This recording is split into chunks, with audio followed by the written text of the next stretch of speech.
इस एक्सप्लेनर में स्वागत है।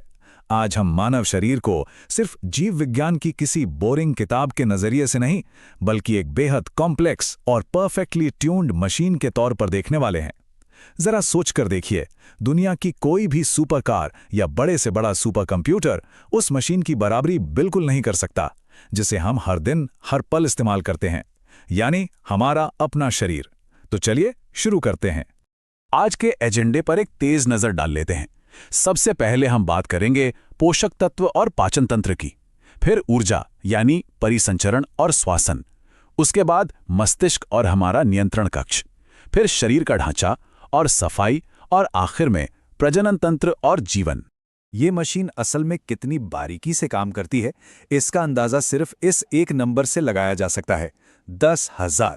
जी हाँ, सिर्फ हमारी जीभ पर लगभग 10,000 टेस्ट बर्ड्स यानी स्वाद कलिकाएं होती हैं, और ये इतनी फास्ट और सेंसिटिव होती हैं कि मीठे, नमकीन, खट्टे और कड़वे के केमिकल सिग्नल्स को पलक झपकते ही डिकोड कर लेती हैं। है ना कमाल? तो चलिए अपने पहले सेक्शन की तरफ बढ़ते हैं, पोषक तत्व और पाचन तंत्र। देखते हैं कि शानदार इंजन को चलाने के लिए कैसा ईंधन चाहिए और ये उसे प्रोसेस कैसे करता है।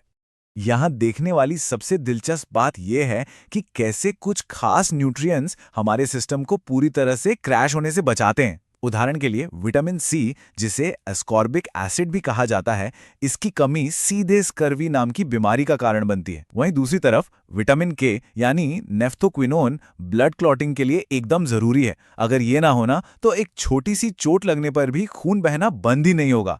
लिटरली ये विटामिन शरीर को बचाए रखने के लिए सबसे जरूरी हैं। और ये जो पाचन की शानदार असेंबली लाइन है ना, ये हमारे मुंह से ही शुरू हो जाती है। यहां 6.8 pH वाली लार में मौजूद टाइलेन एंजाइम कार्बोहाइड्रेट को तोड़ना शुरू कर देता है।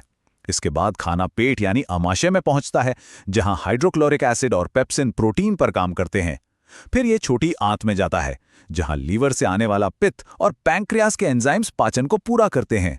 यहीं पर शरीर सारे पोषक तत्वों को सोखता है और फाइनली बड़ी आंत बचा हुआ सारा पानी सोख लेती है। एकदम परफेक्ट सिस्टम। ईंधन प्रोसेस हो गया। अब आते हैं सेक्शन 2 पर, ऊर्जा, परिसंचरण और श्वसन। मतलब ये पावर पूरे शरीर में डिस्ट्रीब्यूट कैसे होती है? और यहीं एंट्री होती है हमारे शरीर के सबसे अल्टीमेट पंप की, हमारा दिल। ये पंप औसतन 1 मिनट में 72 बार धड़कता है। और पता है ये क्या करता है? ये लगातार 5 से 5.5 लीटर खून हमारे पूरे शरीर के हर एक कोने तक पहुंचाता रहता है, बिना रुके, बिना थके। लेकिन यहाँ एक बहुत ही क्रूशियल पॉइंट है, सबका खून एक जैसा बिल्कुल नहीं होता। जैसा कि हम यहाँ देख सकते हैं, blood group O universal donor है, यानी ये किसी को भी खून दे सकता है क्योंकि इसमें एंटीजन नहीं होते। वहीं ए बी यूनिवर्सल रिसिपिएंट है, जो किसी का भी खून ले सकता है क्योंकि इसमें एंटीबॉडीज नहीं होती। ये छोटी सी डिटेल मेडिकल इमरजेंसी में सबसे बड़ा गेम चेंजर साबित होती है। अब इस इंजन को अपना ईंधन जलाने के लिए ऑक्सीजन की सख्त जरूरत होती है। हमारे फेफड़े इसे बहुत ही एफिशिएंटली हैंडल करते हैं। जो हवा अंदर जाती है उसमें 21% ऑक्सीजन होती है, लेकिन जो हवा बाहर छोड़ी जाती है उसमें ये घटकर सिर्फ 16% रह जाती है। इस पूरे प्रोसेस में हमारा शरीर वेस्ट के तौर पर कार्बन डाइऑक्साइड को 0.03% से बढ़ाकर 4% कर देता है और उसे बाहर निकाल फेंकता है। आगे बढ़ते हैं सेक्शन 3 की ओर, मस्तिष्क और नियंत्रण कक्ष। अब हम उस हाईटेक कंट्रोल सेंटर को देखेंगे जो इस पूरे ऑपरेशन को मैनेज करता है। इस पर यकीन करना थोड़ा मुश्किल लगता है, लेकिन ये अविश्वसनीय रूप से कॉम्प्लेक्स कंप्यूटर जो हमारी इंटेलिजेंस, हमारे इमोशंस और शरीर के हर एक फंक्शन को डिक्टेट करता है, उसका वजन सिर्फ लगभग 1400 ग्राम होता है। बस इतना ही। चलिए देखते हैं कि इस कंट्रोल रूम में काम कैसे बटा हुआ है। सेरेब्रम हमारी गहरी सोच, बुद्धिमत्ता और एनालिसिस का जिम्मा संभालता है। हाइपोथैलेमस भूख, प्यास और भावनाओं को कंट्रोल करता है। सेरिबेलम शरीर का बैलेंस बनाए रखता है और मेडुला ऑब्लोंगेटा हमारी हार्टबीट और मेटाबॉलिज्म जैसे ऑटोमेटिक कामों को बैकग्राउंड में चलाता रहता है, एकदम किसी स्मार्ट ऑपरेटिंग सिस्टम की तरह। और ये कंट्रोल रूम पूरी तरह से हमारी आंखों जैसे सेंसर्स पर डिपेंड करता है। जब इस कैमरे के लेंस में कोई गड़बड़ी आती है तो हम फिक्स कैसे करते हैं? अगर पास का दिखता है पर दूर का नहीं, यानी मायोपिया, तो हम अवतल या कॉनकेव लेंस का इस्तेमाल करते हैं। और अगर दूर का दिखता है पर पास का नहीं, यानी हाइपरमेट्रोपिया, तो उसे उत्तल या कॉन्वेक्स लेंस से ठीक किया जाता है। 130 मीटर प्रति सेकंड की रफ्तार से दौड़ने वाले इलेक्ट्रिकल सिग्नल्स तो हैं ही, लेकिन ये कंट्रोल सेंटर केमिकल मैसेंजर्स का भी जबरदस्त इस्तेमाल करता है, जिन्हें हम हार्मोन्स कहते हैं। पीयूष ग्रंथि यानी कि पिट्यूटरी ग्लैंड तो मास्टर ग्लैंड है, जो बाकी सबको ऑर्डर देती है। पैंक्रियास से निकलने वाला इंसुलिन ब्लड शुगर को रेगुलेट करता है, और एड्रेनल ग्रंथि से निकलने वाला एड्रेनलिन वो तो खतरे के समय फाइट और फ्लाइट रिस्पॉन्स ट्रिगर करके इमरजेंसी के लिए शरीर को एकदम अलर्ट कर देता है। अब आते हैं सेक्शन 4 पर, शरीर का ढांचा और सफाई। क्योंकि हर महान मशीन को अपने नाजुक पुर्जों को बचाने के लिए एक मजबूत फ्रेमवर्क और एक बढ़िया वेस्ट रिमूवल सिस्टम की जरूरत तो होती ही है। हैरानी की बात तो यह है कि जब इंसान का जन्म होता है तो शरीर में करीब 300 हड्डियां होती हैं, लेकिन जैसे जैसे उम्र बढ़ती है कई हड्डियां आपस में फ्यूज हो जाती हैं, और आखिर में एक एडल्ट के शरीर में बचता है कैल्शियम, मैग्नीशियम और कोलेजन से बना ठीक 206 हड्डियों का एक बेहद सॉलिड और मजबूत ढांचा। इस हार्डवेयर की रेंज देखकर सच में अचरज होता है।